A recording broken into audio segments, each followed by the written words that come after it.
sans oublier les bonnes pratiques pour l'adaptation et la résilience climatique des communautés dans un contexte de transition, surtout chez les femmes qui constituent un groupe vulnérable particulièrement exposé aux effets du changement climatique. Astou Diop, chargé du projet 4 Juste, est ici au micro de Moussa Diagne et Abdou Boy.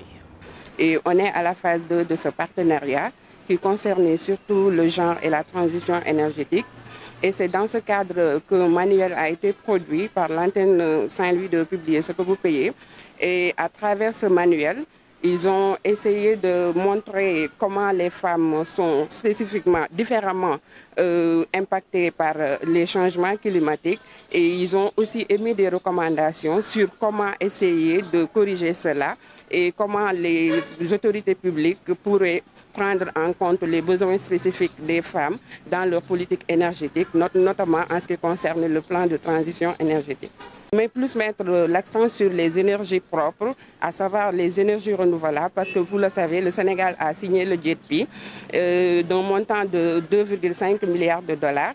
Et à travers ce GETP, il est ciblé de mettre dans le mix énergétique plus de 40% d'énergie renouvelable. Et donc l'objectif, c'est essentiellement d'informer la population, de sensibiliser dans la communauté sur la transition énergétique, en ayant possible surtout dans les femmes.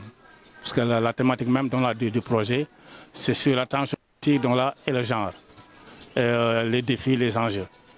Donc là, c'est une thématique qui a été déjà même, bien avant même développée à travers des ateliers de formation auprès des jeunes.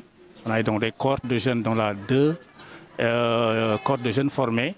Et une première même qui a été formée il y a 2 ans.